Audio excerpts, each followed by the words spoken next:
Ẹ káàárọ̀ o, ẹ káàárọ̀ a kú ojúmọ́ o, a kú ojúmọ́ mọ́, ẹ káàbọ̀ sórí ètò. A ò ní pẹ́ rárá, a kò fẹ́ ṣàlàyé àwọn nǹkan kan tá a ní láti ṣe ní kíákíá nísìnyí fún wa.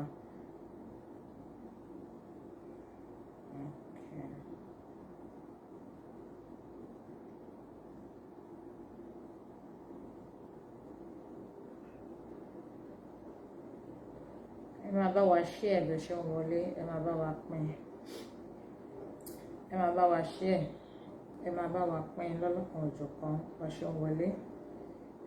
Ẹ já kọ orin orílẹ̀-èdè wa.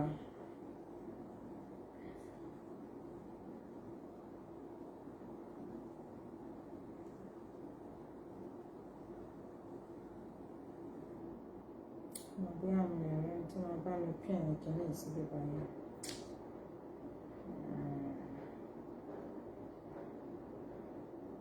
Ẹ máa bá wa share bí ó ṣe ń wọlé, ẹ máa bá wa pín.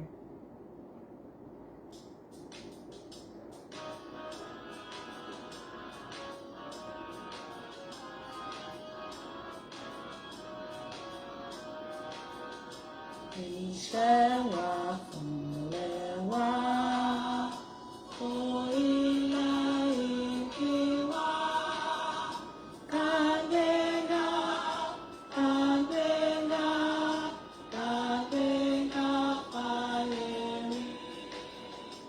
Ìgbàgbọ́ wa ni pé láti bẹ̀rù àgbọ̀mọ́.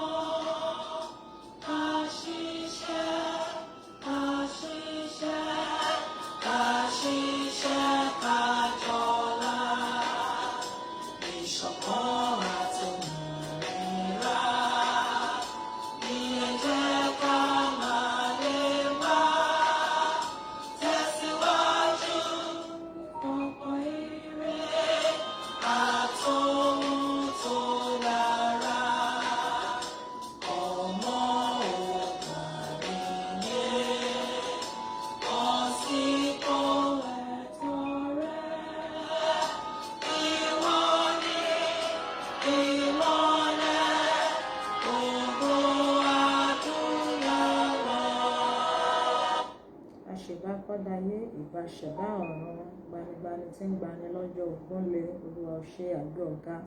Olúwa dúpẹ́ lọ́wọ́ rẹ lórí ayé gbogbo ọmọ Yorùbá pátápátá nílé lóko lẹ́yìn òde gbogbo tó ti ń gbọ́ wa tó ti ń wò wá. Olúwa ó ṣe ayérayé ó ṣe nítorí wípé o máa ṣe àṣepé torí pé aláṣepé ni ọ́. Olúwa ó ṣe nítorí pé o máa ṣe àṣepé ayérayé àgbẹ̀ ọ̀gá nítorí wípé o máa gba ìṣàkóso. Olúwa ó ṣe nítorí wípé ní koríta tá a wà yìí ìwọ Ọlọ́run ọba máa gba gbogbo ògo. Ayérayé gba ọpẹ́, Olúwa gba ìyìn. Bàbá fẹ́ máa tẹ̀síwájú lórí ètò tẹ̀mí. Arúgbó ọjọ́ bàbá máa bá wa lọ. Abẹ̀rẹ̀ tó tẹ̀mí lórúkọ ti Bàbá ti Ọmọ ti Ẹ̀mí Mímọ́. A kí gbogbo ẹ̀yin ọmọ Yorùbá káàbọ̀ sí orí ètò àìtó yín. Gbogbo yín pátápátá la kí ẹ káàbọ̀ sórí ètò. Adẹ̀kú ọ̀rọ̀ ló àkú gbogbo bó ṣe ń lọ. Èmi ọmọ yín náà ni o, mo tún ti dé bí mo ṣe ń dé. Mo fẹ́ fi àkókò yìí dúpẹ́ lọ́wọ́ gbogbo ẹ̀yin tẹ́ tí ń pè pé àkí ló ṣẹlẹ̀ àárín yín lórí ètò. Ẹ má jẹ́ ká bẹ̀rù, kò sí ewu olóko ló ń gẹ́. Ẹ jẹ́ ká ṣe ọkàn wa gírí, ẹ má jẹ́ ká rẹ̀wẹ̀sì. Ó di dandan kí ká rí gbogbo àwọn tá à ń dojúkọ lọ́wọ́lọ́wọ́ yìí.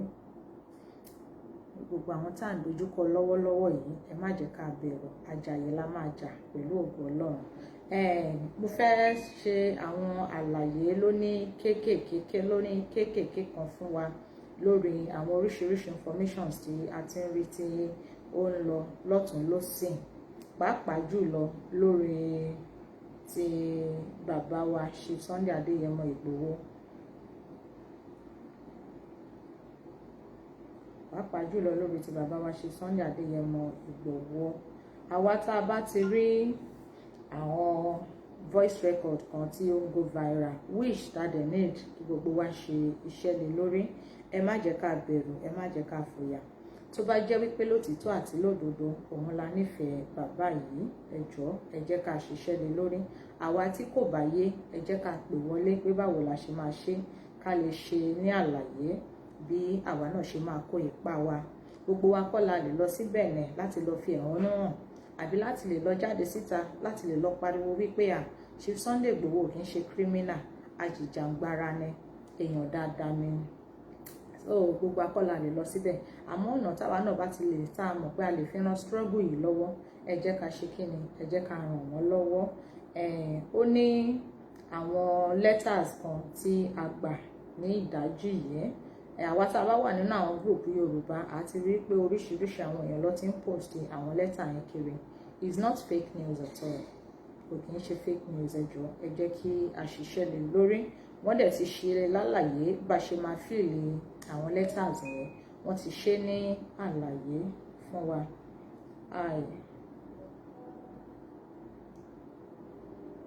Yes, mo ń bọ̀ ẹ fún mi ìṣẹ́jú kan.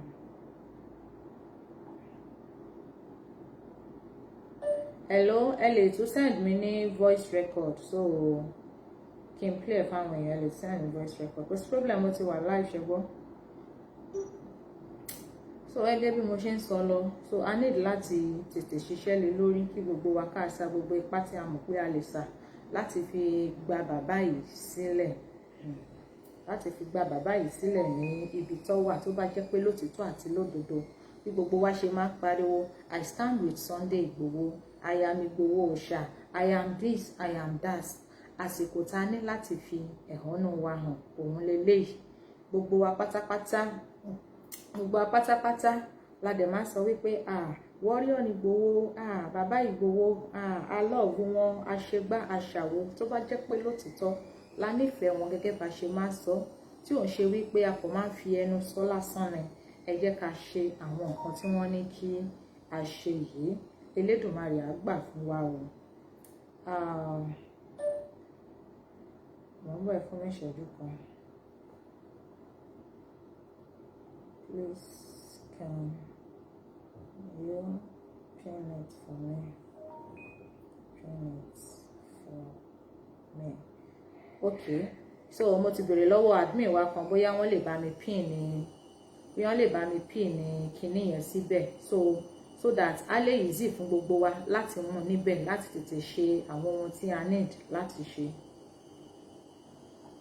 láti tètè ṣe àwọn ohun tí a need láti ṣe ní ibẹ̀. Ẹ jọ̀ọ́, wọ́n ní ìjáfara ó léwu. Ṣé rí lẹ́tà yẹn, nǹkan tó wà níbẹ̀ ni èdè Faransé, òun ni wọ́n fi kọ. Èdè Faransé, èdè French ni wọ́n fi kọ lẹ́tà tí à ń sọ̀rọ̀ nípa èyí. Kódà gbogbo àwọn ìyá wa ni wọ́n ti ń sẹ̀ǹdì gbogbo ẹ̀ pátápátá. So lẹ́tà yẹn a máa sẹ̀ǹdì ẹ̀ sí Gmail tí a máa sẹ̀ǹdì ẹ̀ sí, wọ́n ti kọ síbẹ̀ fún wa.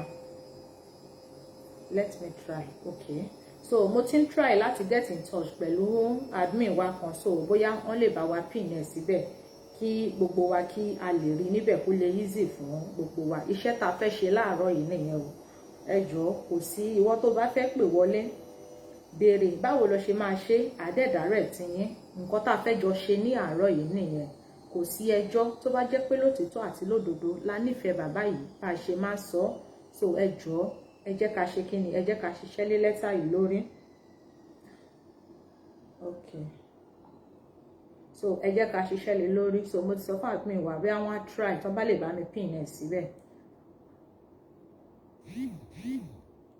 So wọ́n á bá wa pin ẹ̀ síbẹ̀, so gbogbo wa á lè ṣiṣẹ́ lé lórí.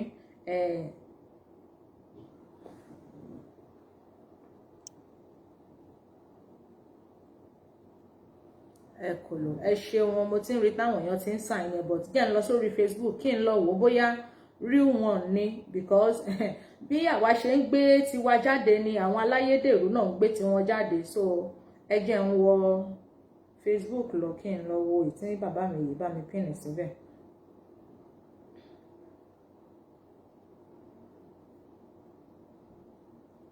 Ẹ kò mí, bàbá mi Adépọ̀sí Tolúlọpẹ́, thank you very much sir. Exactly, that is the letter. So now ṣé rí ibi tí a ti rí, mo ń bọ̀ o.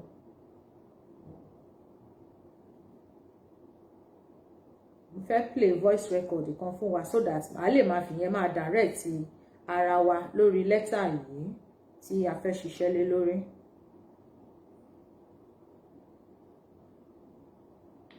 Ẹ kọ́ mi. Okay.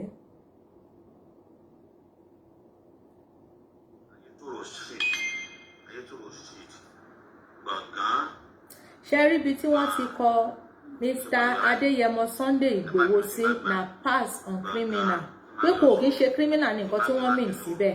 Ṣé wá rí bí ìsàlẹ̀ yẹn tẹ́ni yẹn ti wá kọ̀ọ̀kan míì ẹ kọ information ti yín síbẹ̀ òun lẹ́ni yẹn ń try láti ṣe ní àlàyé fún wa yìí. Ọ̀yọ́ state. Báwo ni kìíní ṣe lè easy fún wa náà o.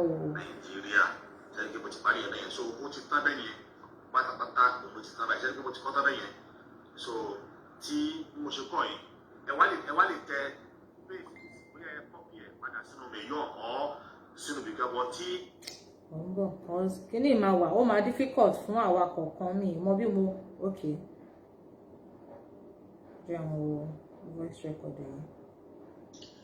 Hello ma, hello sir. Báwo ni àkúrò kò jiyàn àkọ́ àkókò tá a wà yìí inú mi dùn fún ìdáhùn tètè dá mi.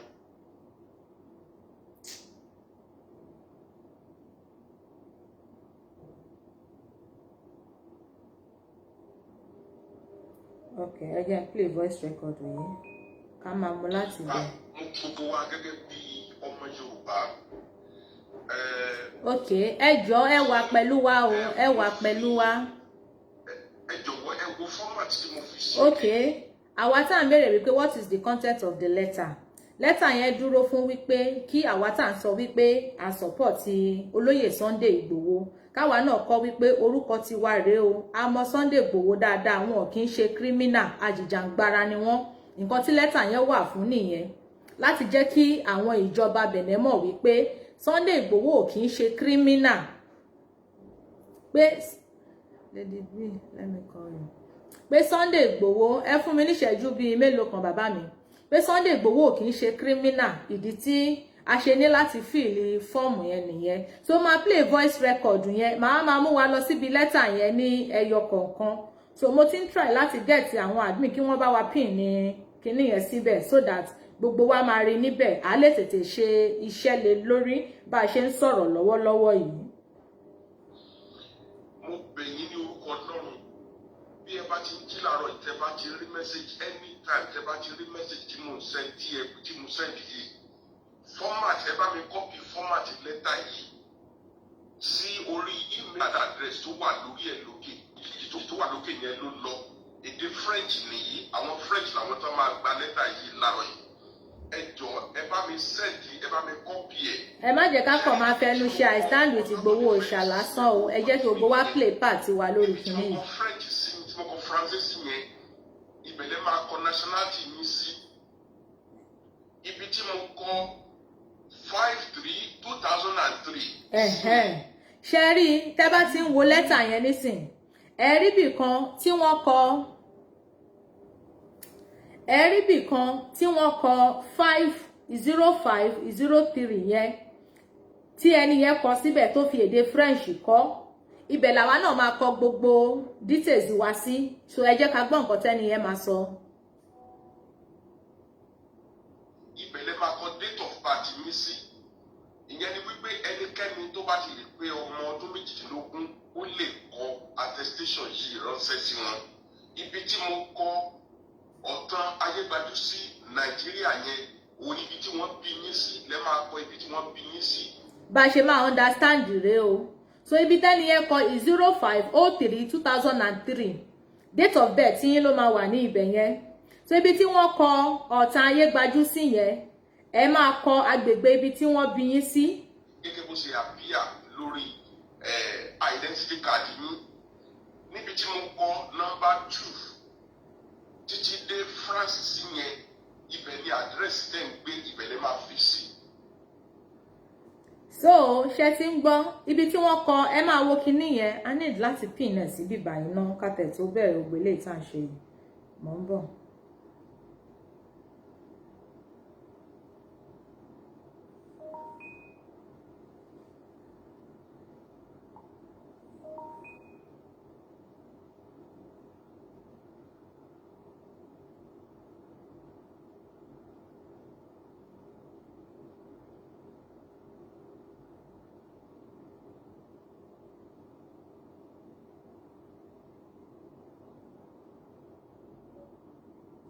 Mo ń bọ̀ wá fún mi ìṣẹ́jú kan.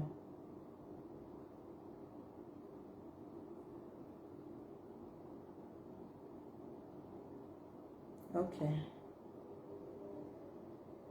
So a ní láti kọ́kọ́ jẹ́ kí wọ́n bá wa pin ẹ̀ síbẹ̀ so that gbogbo bí a ṣe ń ṣe ní àlàyé fún àwọn èèyàn ó máa lè yé wọn, wọ́n á lè mọ bí wọ́n ṣe fẹ́ sign ẹ̀ because tá bá kàn sọ̀rọ̀ tí wọn ò ní lẹ́tà yẹn lọ́wọ́ àwa tá bá dẹ̀ ti rí lẹ́tà yẹn lórí gbogbo àwọn WhatsApp tá bá wà ẹ jọ̀ọ́ ẹ jẹ́ ká máa share kiri, ẹ jẹ́ ká máa share kiri pẹ̀lú voice ni àwọn èèyàn ń send ẹ̀ kiri pẹ̀lú voice, so ẹ jọ̀ọ́ ẹ jẹ́ ká máa share kiri pẹ̀lú voice, ẹ jẹ́ ká máa share kiri.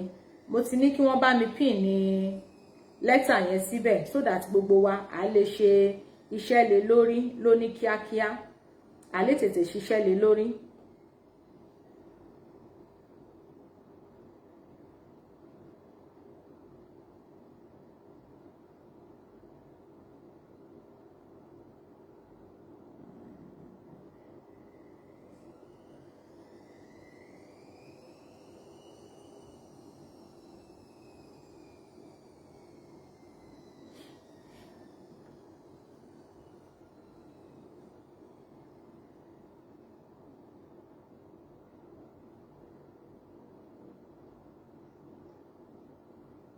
Hello.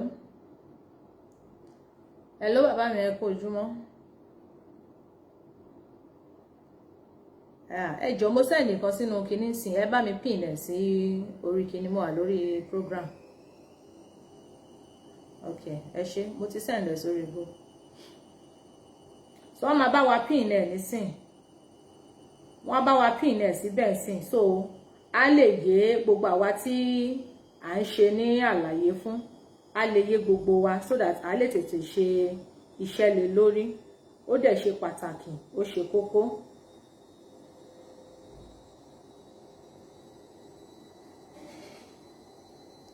Madam, good morning. The issue about this one is not any of Oduduwa. At all. Ẹ má jẹ́ ká bẹ̀rù. Ẹ má jẹ́ ká bẹ̀rù. Ẹ má jẹ́ ká bẹ̀rù. Kò sí problem. Kò sí problem. Ẹ má jẹ́ ká bẹ̀rù. Ẹ jẹ́ ká fìlẹ̀. Èmi náà ti ṣe tèmi darí. Ẹ mọ̀ káwa náà ká tó máa tọwọ́ bọ̀ nǹkan bẹ́ẹ̀ yẹn a need láti ṣe investigation wa dáadáa ká mọ̀ bóyá ó real àbí kò real. So ẹ má jẹ́ ká bẹ̀rù.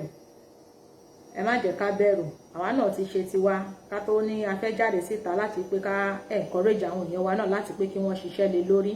Ọ̀nà tá fi lè gba bàbá yìí sílẹ̀ òun rèé láti lè jẹ́ káwọn ìjọba yẹn mọ̀ wípé wọn ò kí ń ṣe criminal. I will print it out and give my people France. Thank you very much. Ẹ ṣeun gan bàbá mi. Ẹ tètè lọ bá wa ṣe ní kíákíá ń sìn. Ẹ tètè lọ ṣe ń sìn ní kíákíá. So àwọn Gmail tó wà ní orí ibẹ̀ yẹn, àwọn Gmail yẹn la máa send ẹ̀ sí tá bá ti ṣe tán. So ẹ jọ̀ọ́. Bàbá mi tó sọ̀rọ̀ níbẹ̀ yẹn pé àwọn fẹ́ bá wa ṣe kíni, àwọn fẹ́ bá wa print ẹ̀ jáde láti fún many people. Please do. Ẹ jọ̀ọ́, ẹ bá wa ṣe ní kíákíá.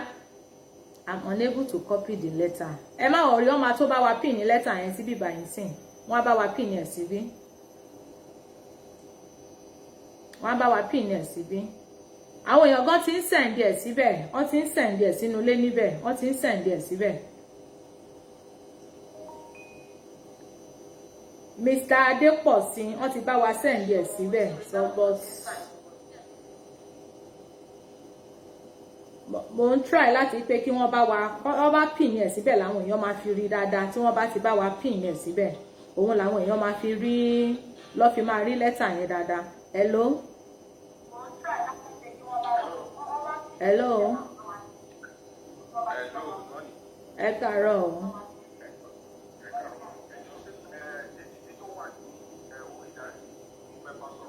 Lady B ló sọ̀rọ̀. Lágbára Ọlọ́run.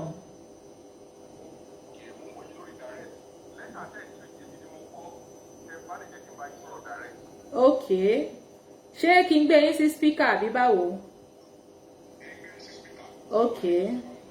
All right. Ẹ ṣeun sir. Ẹ kò lò.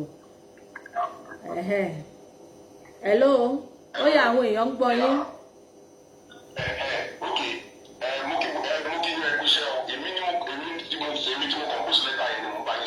Okay. At all. mo ti rí. ṣe rí tẹ bá ti tẹ̀ mọ́lẹ̀ lórí péjì yín lórí WhatsApp ẹ máa kọ́pì ẹ̀ láti péjì náà lórí WhatsApp. Okay. ẹ wá lọ sórí email yín tẹ bá ti dórí email yín ẹ lọ sórí compose tẹ bá ti dórí péjì compose ẹ tẹ̀ mọ́lẹ̀ yìí ó máa paste sórí ẹ̀ alright. Okay. tẹ bá ti paste sórí péjì yín lórí email ẹ máa kọ́pì email address yẹn sí orí sender níbi tá a fẹ́ sender sí. Now the first line on the top. Bàbá wa ẹ máa bá wa ṣe díẹ̀díẹ̀ ẹ rush. Ẹ bẹ̀rẹ̀ báyìí ẹ máa ṣe lẹ́yọ kọ̀ọ̀kan so that a lè yá àwọn èèyàn dáadáa. Tí ẹ bá ti dé orí tẹ bá ti pa original copy tí mo send sí lórí WhatsApp. Yeah. Ẹ tẹ̀ mọ́lẹ̀ lórí WhatsApp yín. Ẹ máa kọ́pì ẹ̀ látòrí WhatsApp yín.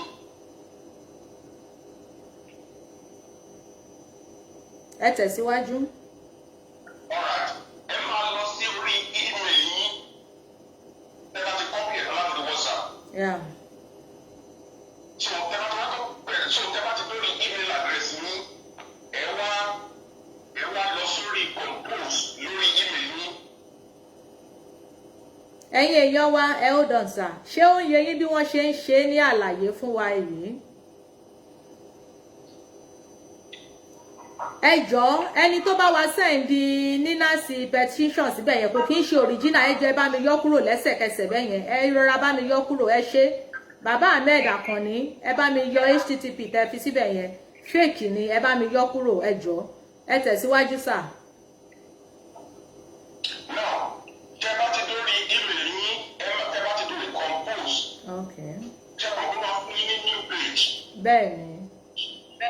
Now ẹ wá right click lórí new page yẹn ẹ máa paste sórí lórí email page yín.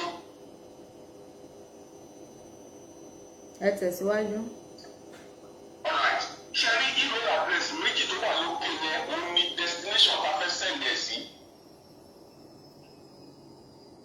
Okay, wọ́n ti ń respond wọ́n ní àwọn understand pé kẹ́ ẹ tẹ̀síwájú. Okay, now mo sọ pé Mrs. Adéyẹmọ Sunday Igboho ní pàṣẹ criminal.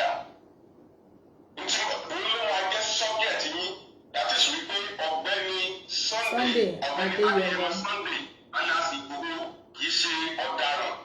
Ìtumọ̀ tí mo kọ́ bẹ̀yẹ̀ yẹn ó ní ó jẹ́ subject tẹ́ máa fi sí òkè lórí subject. Ẹ tẹ̀síwájú sà.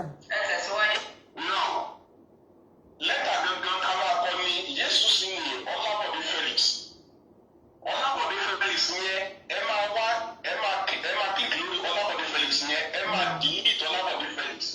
Ẹ máa block ẹ máa delete ẹ máa kọ orúkọ ní síbi tí wọ́n kọ Ọlábọ̀dé Felix sí yẹn. Ẹ bá wa ṣe àlàyé fún àwọn ibi tí wọ́n máa kọ àwọn details wọn sí.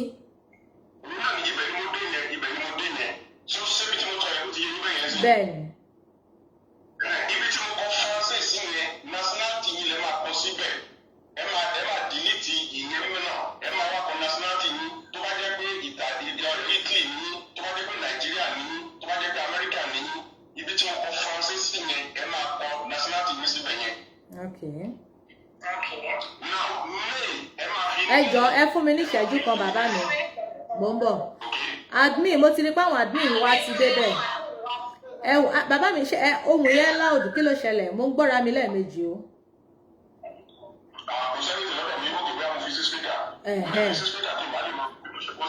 Okay, admin ẹ jọ̀ọ́ ẹ lè tún bá mi fi nọ́mbà mi sí ibẹ̀ yẹn pẹ̀lú details tẹ́ bá wa pin síbẹ̀ yẹn ẹ bá fi nọ́mbà mi síbẹ̀ so àwọn tí wọ́n bá need kí wọ́n máa ráìtì pé kí n send ẹ̀ sáwọn so èmi àtúnsáré máa ṣe iṣẹ́ yẹn lọ́wọ́lọ́wọ́ báyìí ẹ tẹ̀síwájú sà. Yes ma. Now ẹ fi sílẹ̀ ẹ tọ́ ara blọọkù 05/03/2003 ẹ máa blọọkì ẹ máa fi date of birth yín síbẹ̀. Okay. Now, A capital letter A tó wà ń bẹ̀ yẹn ẹ máa fi sílẹ̀. Ẹ tó wá búlọ̀kù láti ọ̀tọ̀ Ayégbájú Nàìjíríà.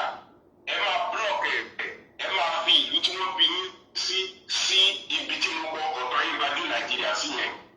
Okay. Ìlú tó bí yín sí nìyẹn. Ṣé tí ń gbọ́ ẹ̀yin èèyàn wa kò ń ṣe nǹkan tó le o.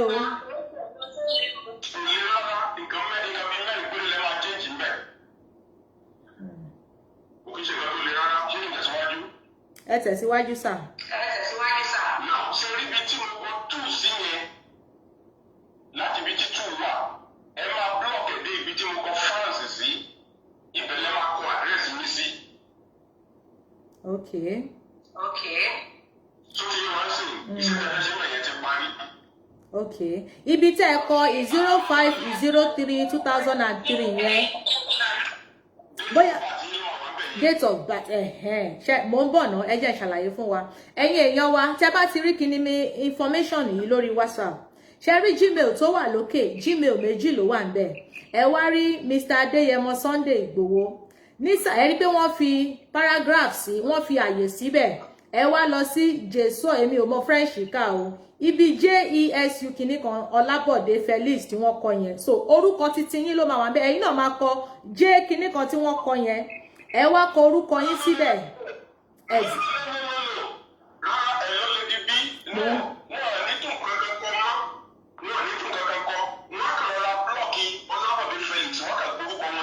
Okay. Wọ́n ní ibi jẹ́ kínní yẹn wọ́n máa fi yẹn sílẹ̀ bẹ́ẹ̀ àbí? Yẹn sílẹ̀ ẹnu bíi tí Ọlábọ̀dé Felix wà yẹn nìkan ni wọ́n kà máa blọ̀ wọ́n dẹ̀ fi orúkọ wọn síbẹ̀. Okay. So mo máa send ẹ sí wa wá ta ní kí n send ẹ sí mi ẹ bá ti write mi máa forward ẹ sí ẹ jẹ́ ká yanjú eléyìí tán gbogbo ẹ̀yin tí ẹ bá mọ bí wọ́n ṣe ń cut so ẹ bá wa cut side bí báyìí kẹ́ bá wa send ẹ sáwọn èèyàn so that ó máa yé wọn bí bàbá wa yìí bí wọ́n ṣe ń ṣe ní àlàyé mo máa tún fẹ́ kẹ́ tún bá wa ṣe àlàyé yẹn lẹ́kùnrẹ́rẹ́ lẹ́ẹ̀kan sí kẹ́ tó máa lọ. Alright, máa ṣe ní orúkọ yín sìn máa send ẹ sí yín sìn máa kí láti wáyé ọ̀dọ́ sìn. Okay.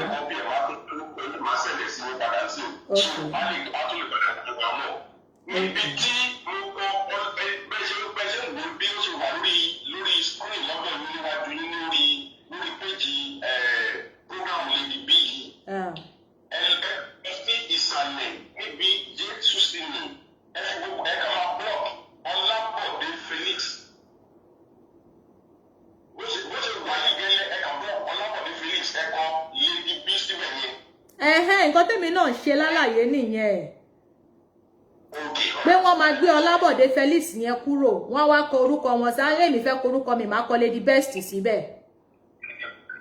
Thank you ma. Exactly. So níbi tí mo kọ Faransé sí yẹn ẹ máa kọ Italy síbẹ̀. Okay. Ibi tí mo kọ lẹ́yìn Felix Ọlábọ̀dé yẹn tẹ́ bá ti kọ orúkọ yín tán ẹ máa kọ Italy ìlú tí mo wà. Exactly. Ẹ máa kọ sí ibi tí mo kọ Faransé sí yẹn. Okay. Ẹ máa kọ sí 0503-2003.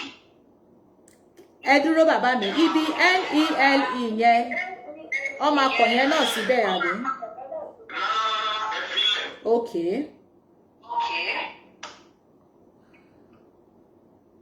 Ẹ tẹ̀síwájú. Ẹ kàn máa bọ́ sí 0503-2003. Ẹ máa block ẹ máa kọ date of birth yín síbẹ̀ yẹn. Okay. So ẹ kàn máa bọ́ sí ọ̀tọ̀ Ayégbájú Nàìjíríà. Ẹ máa block ẹ máa kọ place of birth yín síbẹ̀ yẹn. Place of birth. Okay. Ibi tí wọ́n bí yín sí. Yeah. Ẹ tẹ̀síwájú. Ẹ tún máa blọ́ọ̀kù 2 nọ́mbà 2 méjì. Okay. Ẹ máa blọ́ọ̀kù títí dé France tí mo kọ nísàlẹ̀ lé ìparí paragraph yẹn. Ẹ máa kọ àdírẹ́sì yín sí. Okay. Kò ká níbi pé èmi sìn nọ́mbà 10 ní 10 ni mo máa kọ síbi tẹ́ kọ 2 sí yẹn. Yóò dà fún yín láyé. Okay. Ẹ máa kọ nọ́mbà 10. Street, Òṣogbo, Nigeria. Okay. Nìkan Ife Street, Rome, Italy. So ti yín sùn. Àgbọ́yé. Lẹ́yìn ìgbà yẹn gbogbo tẹ́ máa kéèkì ti tán ẹ kàn máa lọ sí sàlẹ̀ níbi tí mo padà kọ Ọláwọ̀dé Felix sí yẹn. Okay. Okay, all right. Ẹ ṣeun gan, ẹ ṣeun. Ṣé wá mọ̀ nǹkan tẹ́ ẹ máa wá ṣe fẹ́mi ń sìn? Ẹ mọ̀ nǹkan tẹ́ ẹ máa ṣe fún mi ń sìn? Ó yá, ẹ bá wá ṣiṣẹ́ lórí ti Lady Best yẹn. Irú àwọn tán ní kí n máa ṣí ẹ̀ fáwọn sìn. So wọ́n máa lo ti Lady Best yẹn, á lè yé wọn. Ṣé nǹkan tí mo sọ yẹn ti yé yín? Ó yẹ sáré bá mi ṣiṣẹ́ lé lórí. Yeah. All right, ẹ ṣeun sir. Tó ẹ̀yin èèyàn wa nílé ọ̀rọ̀ lẹ ti gbọ́ yẹn o. Mo ti rí ọ̀pọ̀lọpọ̀ message tí wọ́n ti ní kí n send ẹ̀ sáwọn. So ẹ fún mi ní ìṣẹ́jú kan. Àwa tí ẹ káàárọ̀ gbogbo ẹ̀yin tí ẹ ṣe ń darapọ̀ mọ́ wa. Ẹ jọ̀ọ́ ẹ máa bá wa share ètò yìí. Ẹ máa bá wa pín. Mo máa kọ nọ́mbà mi sí ibi fún àwa tí a bá fẹ́ send message pé ká send ẹ̀ sí yín tí a ti rí nínú group tí àwa wà, so that gbogbo wa á lè ti ọwọ́ bọ̀. Àsìkò yìí la máa mọ̀ wípé a nífẹ̀ẹ́ olóyè Sunday Igboho, kò ń ṣe takọ̀ máa fi ẹnu sọ pé I stand with olóyè Igboho, I am Igboho Òòṣà.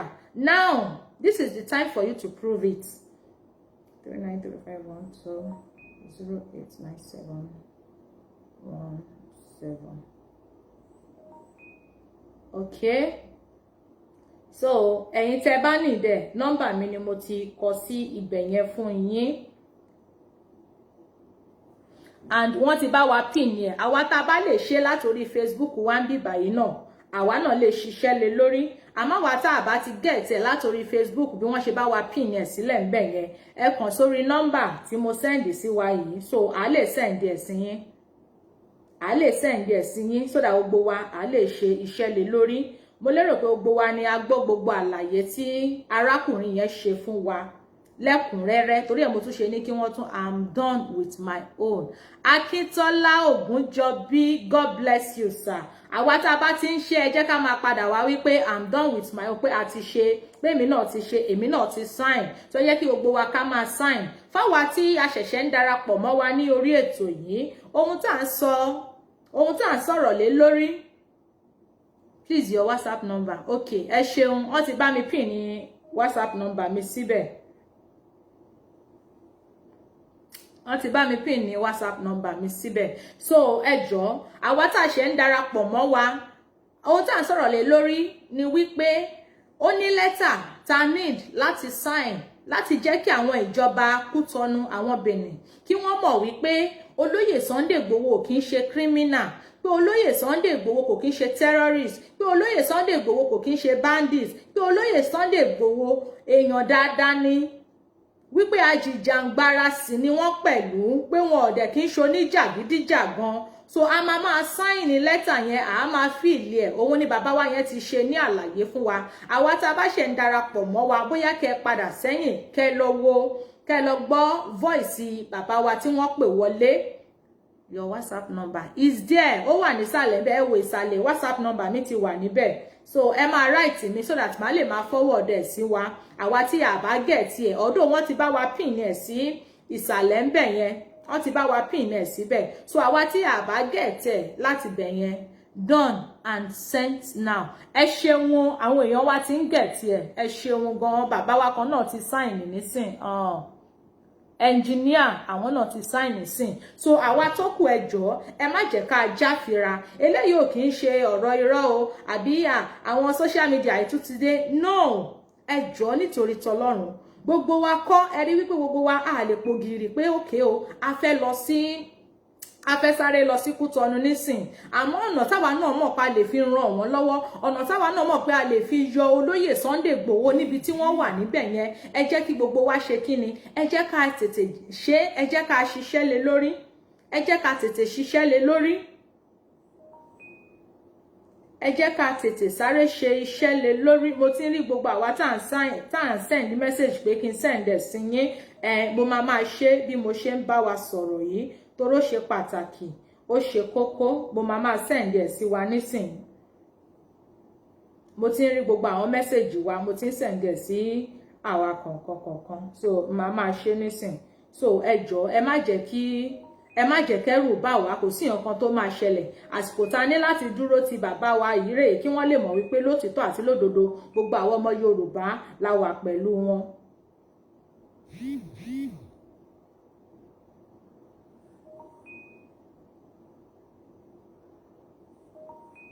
Ẹ má bínú, mo ń try láti forward gbogbo àwọn kinní yẹn sáwọn èèyàn wa ni. So tí wọ́n bá ti ń send ẹ̀yin tẹ̀ṣẹ̀ ń darapọ̀ mọ́ wa yẹn tí ẹ ti kọjá ibi tí wọ́n ti ṣe àlàyé fún wa bá a ṣe máa sign ẹ padà sẹ́yìn. A wà lórí live but ẹ bá ti tẹ̀ ẹ ṣe kí ni ẹ padà sẹ́yìn. So ẹ gbọ́ gbogbo bí details yẹn ẹ lè lọ bí wọ́n ṣe direct yín. Ẹ lè lọ bọ́n ṣe direct yín. Ẹ lè lọ bí wọ́n ṣe direct yín. So ẹ má jẹ́ kí a bẹ̀rù. Okay, so máa send ẹ̀ sí wa nísìnyí. Máa send ẹ̀ sí wa nísìnyí. Gbogbo àwa tí à ń béèrè fún.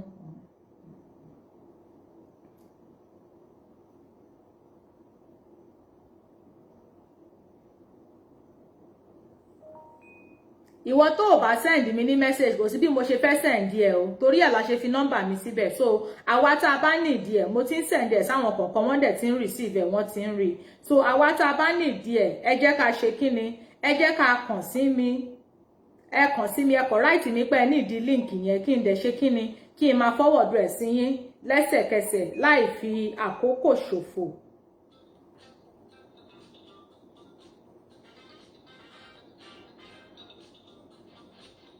Mo ń bọ̀ o, ẹni tó ń pè mí yẹn kó wó dànù. Hello, Mr. Felix. Yeah, ẹ ṣe ìyá mi. Yeah. Mo ti ṣe ti yín ṣe lórí orúkọ yín bẹ́ẹ̀. Mo ti rí. So òun ni èmi náà ti wá ń forward, òun lèmi wá ń lò láti forward sí àwọn èèyàn nísìn. Ẹ ṣe máa, mo dẹ̀ fẹ́ kí gbogbo ọmọ Yorùbá mọ̀ wípé kò sí implication kankan nínú ẹ̀. Kò dẹ̀ sí crime nínú nǹkan tá à ń ṣe political problem lásán ni. Exactly. Ìgbòho nínú crime political crisis ló wà nínú ẹ̀. Àwa tá a dẹ̀ máa sign tá a máa send ẹ̀ ránṣẹ́ kò ní any implication kankan fún anybody. Kò ní implication judiciary ni wọ́n máa receive ẹ̀ secretary judge àti àwọn lawyer nìkan ni wọ́n máa receive ẹ̀ kò lè hàn sí Nigerian government kankan. So anybody máa bẹ̀rù mo bẹ̀ wá ní orúkọ Ọlọ́run mo fi ìkúnlẹ̀ àbíyamọ bẹ̀ wá. Mo fi orí ọmọ tí gbogbo wa bí àdéhìí máa bí bẹ̀ wá ẹ jẹ́ ká ṣiṣẹ́ yìí kó tó di èní ní wọ́dọ̀dọ́lá. Èní ni bẹ́ẹ̀ ni. Ó parí nìyẹn. So not after the court hearing, just before the court hearing. Exactly. So tó bá jẹ́ 3-5 million copies the same thing ni. So ẹ jẹ́ ká ṣe as maximum as possible. Bó bá ṣe pọ̀ sí ló ṣe máa ràn wá lọ́wọ́ sí. Àwọn ará Nàìjíríà lè ṣe káwọn ará Nàìjíríà ṣe kí ẹ ṣàfihàn ID card mímọ́ ìyẹn ni ó mì pé sign ẹ̀ ó ní mo sọ nísàlẹ̀ pé sign that is pé sign. So kò ní implication kankan anybody ò lè query yín wọn lè mọ̀ Nigeria authority kankan ò lè mọ̀ authority country tẹ̀ wá ò lè mọ̀ wípé send message sí Cotonou. Ẹ jọ̀wọ́ mo ìdọ̀bálẹ̀ mi ní fún gbogbo wa ọmọ Nàìjíríà pátápátá. Anybody above 18 ló lè sign ẹ̀. Bẹ́ẹ̀ ni mà, so ẹ jọ ẹ bá mi fi mọ́ announcement fún àwọn èèyàn. Okay. Ẹ jẹ́ kí n fi yín lẹ̀ òkè má. Ẹ ṣeun torí èmi náà fẹ́ máa iṣẹ́ lé lórí àwọn èèyàn tẹ̀ ti pọ̀ tó ti ń send ní message so mo need láti respond sí wọn. Ẹ ṣe. Hello. Hello.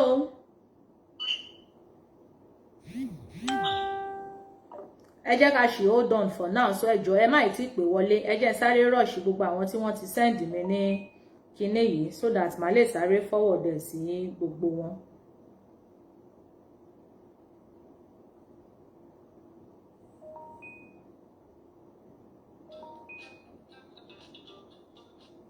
Ẹ jọ̀ọ́ kẹ́nìbọ̀dì má tí pè mí wọlé for now ẹ jọ̀ọ́. ẹ kọ send mi ní message ni ẹ jọ̀ọ́ ẹ má pè mí ẹ send mi ní message so màá lè máa forward ẹ sí wa ẹ kọ send mi ní message ẹ send mi ní message ẹ jọ̀ọ́ ẹ má pè mí ẹ jọ̀ọ́ fóònù kan yìí náà ni mò ń lò ìkejì mo fi ń broadcast so ẹ jọ̀ọ́ ẹ má pè mí ẹ hold on fún mi ẹ jẹ́ kí n send message sí gbogbo àwọn tí wọ́n ti ń send pé àwọn ní ìdẹ yìí so ẹ jọ̀ọ́. wọ́n ìtàwọ̀ èèyàn wa máa ń ṣe báyìí náà ìwọ náà tó bá dẹ̀ ti rí ìwọ tó bá ti rí gbogbo àwọn nọ́mbà tó bá wà lórí fóònù ẹ tètè bẹ̀rẹ̀ sí ní máa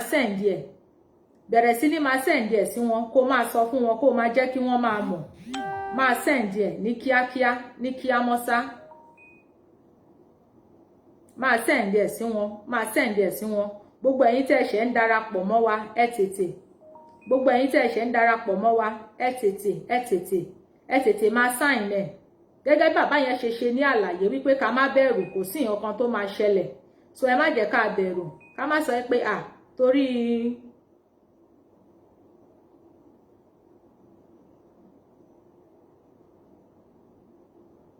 so wọ́n ti ní ká má bẹ̀rù kò sí nǹkan kan tí àwọn ìjọba Nàìjíríà ọwọ́ wọn kọ́ ló máa dé sí so ẹ má jẹ́ ká bẹ̀rù ẹ jẹ́ ká tètè tọwọ́ bọ̀ ẹ jẹ́ ká sign ẹ̀ tó bá jẹ́ pé lótìtọ́ àti lódodo ni gbogbo wa máa ń pariwo pé I stand fún olóyè Sunday Igboho I stand with olóyè Sunday Igboho so ẹ jẹ́ kí gbogbo wa ẹ jẹ́ ká tètè ṣiṣẹ́ lé lórí ẹ má jẹ́ ká kọ̀ fi ẹnu lásán stand ẹ má jẹ́ kó jẹ́ wípé ẹnu lásán la kọ̀ máa fi ṣe I stand with olóyè Sunday Igboho so ẹ jọ̀ọ́ mo bẹ̀ wá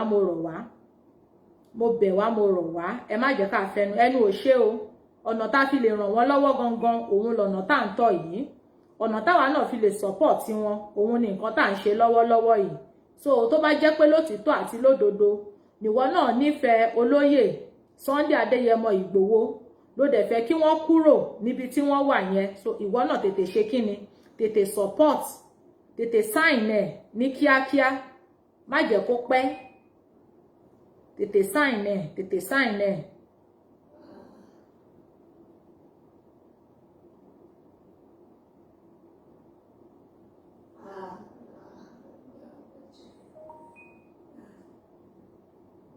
so bàbá ti ń sign ẹ jẹ́ ká máa padà wá sórí bíbá ẹ ká lè máa mọ̀ pé ẹ ti sign ẹ ti sign ẹ so àwa tá à ń béèrè bẹ́ẹ̀ yẹn pé báwo la ṣe máa rí líǹkì yẹn wọ́n ti bá wa pin ní líǹkì yẹn sísàlẹ̀ but fún àwa tí a bá lè sign ẹ láti bẹ̀ yẹn ẹ wo nọ́mbà tí wọ́n send tí wọ́n bá wa pin síbẹ̀ yẹn ẹ send message sí wa lórí ibẹ̀ so a lè forward ẹ̀ sí yín òun lohun tí à ń ṣe lọ́wọ́lọ́wọ́ báyìí mo ti sọ fún yín tẹ́lẹ̀ pé ètò tèmi lóhunkóhun tí a fẹ́ bára wa sọ ju wípé ká tètè sign ní kinní yìí lọ so ẹ jọ̀ọ́ ẹ jẹ́ ká tètè ṣiṣẹ́ lé lórí Elédùmarè á gbà fún gbogbo wa a ò ní ṣe lásán lágbára lọ́wọ́ Ọlọ́run ọba.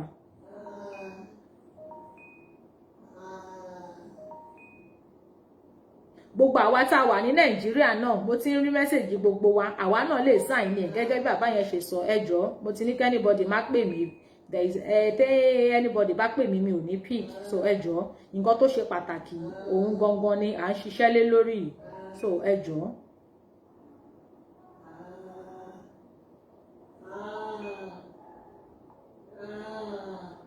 lẹ́yìn tó ti bẹ̀rẹ̀ ariwo ẹ̀.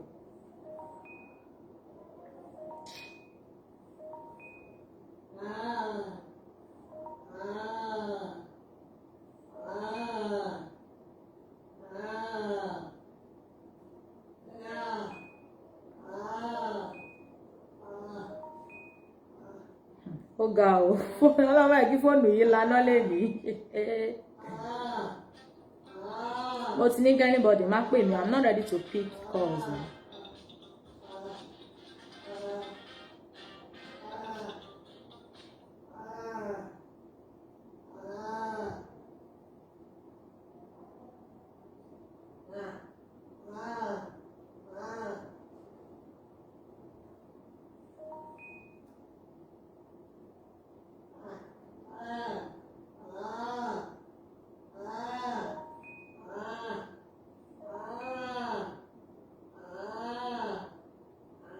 Sta ferma, arrivo.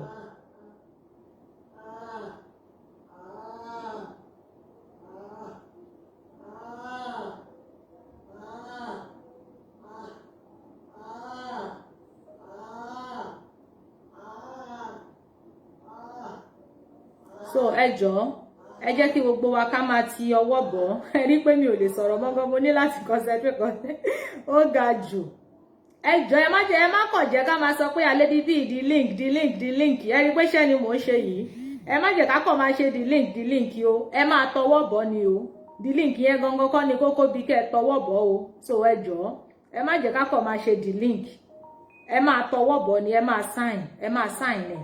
ẹ máa sign ẹ ìyẹn gangan ló ṣe pàtàkì ẹ máa sign ẹ ìyẹn gangan ló ṣe pàtàkì sí wa òun gangan ló ṣe kókó ní sáà àti àkókò tá a wà yìí so ẹ má jẹ́ ká kàn máa fi ẹnu ṣe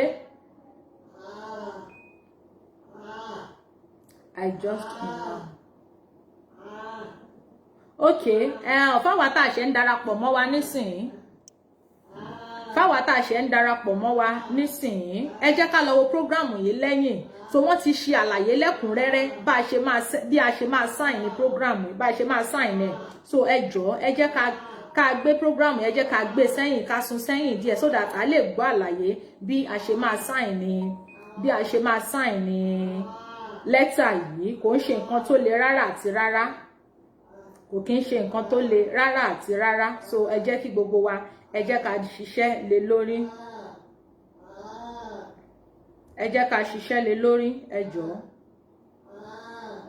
ẹ má bínú gbogbo àwa tá tó ń kọ I'm waiting please ẹ má bínú èrò pọ̀ ni ẹ má wọrí gbogbo yín pátápátá ni mo máa send ẹ̀ sí pátápátá ni mo máa send ẹ̀ sí gbogbo wa ẹ má wọrí.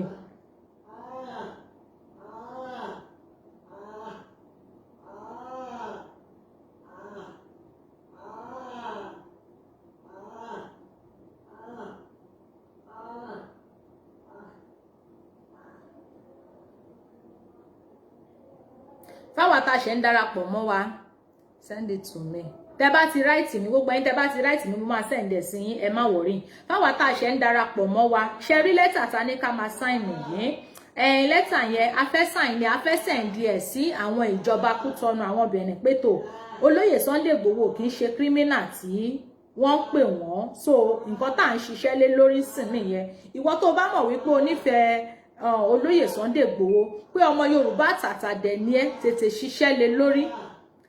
ṣiṣẹ́ lé lórí kíwọ náà lọ tọwọ́ bọ̀ kò ní ìfẹ́ẹ̀tì kankan tó máa ṣe fún ẹ kò dé ọwọ́ ìjọba àwọn Nàìjíríà so ẹ má jẹ́ ká bẹ̀rù ẹ má jẹ́ ká fòyà kò sí bẹ̀rù nínú ọ̀rọ̀ tó wà nílẹ̀ yìí ẹ má jẹ́ ká bẹ̀rù ẹ má jẹ́ ká fòyà ṣe rí gbogbo bí a ṣe máa sign ẹ lọ sẹ́yìn kẹ́ lọ gbọ́ àlàyé yẹn ní ẹ̀kúnrẹ́rẹ́ bóyá tí n bá tún ṣe tán voice record tó tẹ̀lé yẹn màá tún send ẹ̀ sí gbogbo àwa tí mo ti send link sí àwa tá àti get information yẹn màá tún send ẹ̀ sí wa so that a lè yé gbogbo wa ní ẹ̀kúnrẹ́rẹ́.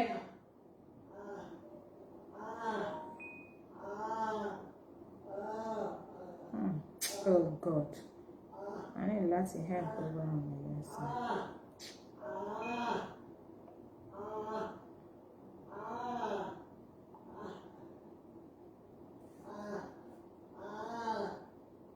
Ẹ má bínú gbogbo àwa tá à ń pè tí mi ò gbé kọ̀ wa tí mò ń kọ̀ tẹ̀ ẹ má bínú torí tọlọ́run iṣẹ́ tẹ́ gbélé wa lọ́wọ́ náà ni à ń ṣe.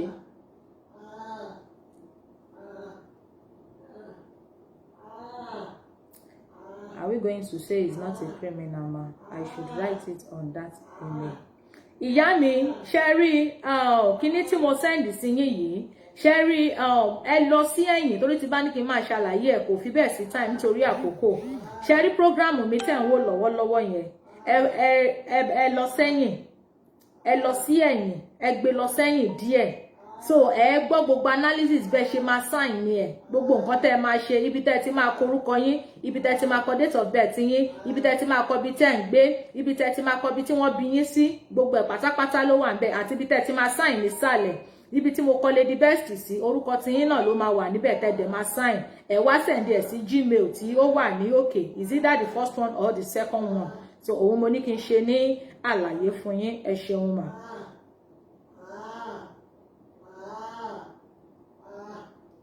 Okay, ẹ jẹ́ n try láti get èèyàn kan tó lè sáré come online láti pé káwọn náà wá sọ̀rọ̀ lórí ọ̀rọ̀ link yìí because èmi need láti end the program yìí. Let me see ẹni tí a lè get in touch pẹ̀lú tó lè sáré wọ live.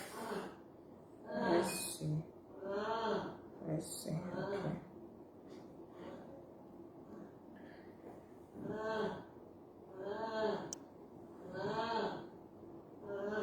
Send me the link, my WhatsApp number. Hello, bàbá ẹ mà káàárọ̀. Ṣé ẹ ráyè láti ẹ lè wọ live báyìí? Ṣé ẹ lè wọ live báyìí?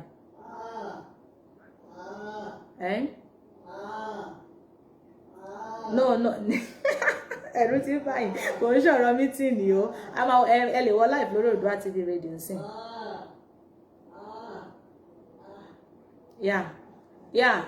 Mo fẹ́ fún yín ní information kan ni. Ṣé ẹ ráyè láti wọ live máa pè yín lẹ́yìn? Ẹ ráyè láti wọlé? Okay, all right. Máa pè yín, ẹ má worry. Ẹ jẹ́ kí mi conclude. All right. Ẹ ṣé sàn. Okay, now, so ẹ máa retí Àmọ̀tẹ́kùn máa wá sí orí program nísìn. So àwọn náà wá sọ̀rọ̀ lórí líǹkì yìí. T'Àmọ̀tẹ́kùn bá tún ṣe tán ẹlòmíì náà tún máa wọlé because ó ní ìjáfara ó léwu. So gbogbo àwa tí a ti send mi ní message wípé ẹ need the link, gbogbo yín pátápátá ni mo máa send ẹ sí. Ẹ má bínú, gbogbo àwa tí ń kọ wípé I'm waiting. I know you guys are waiting, don't worry. Ó pọ̀, mi ò lọ́wọ́ púpọ̀, so mo máa send ẹ sí gbogbo wa. Ẹ̀yin ṣàkọ̀tì write mi lórí nọ́mbà tí ó wà níbẹ̀ yẹn. Ẹ bá dẹ̀ ti ń send ẹ̀yin náà ẹ máa send ẹ sí gbogbo àwọn numbers tí ẹ̀yin náà bá ní orí fóònù yín. Ẹ máa send ẹ síbẹ̀ torí ó ṣe pàtàkì, ó ṣe kókó. Mi lè receive call, ẹ má bínú. So ó ṣe pàtàkì, ó ṣe kókó.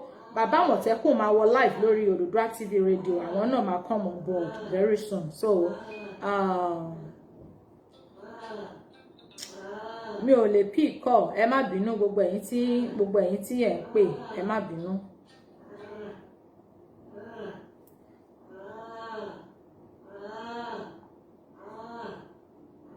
So màá pe Mr. Felix, màá pè wọ́n so that tí Àmọ̀tẹ́kùn bá ti wọ live, màá fún wọn ní nọ́mbà Àmọ̀tẹ́kùn.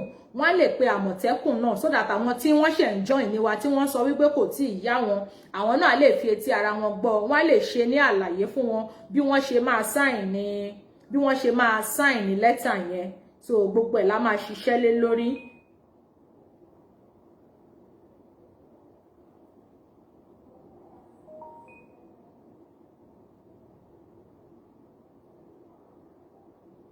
Ẹ má kọ̀ jẹ́ ká máa ṣe send link o. Ká sign ẹ̀ gangan ní kókó o.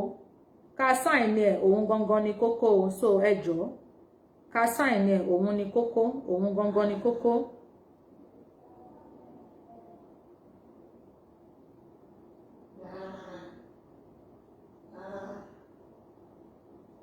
Amore arrivo un attimo.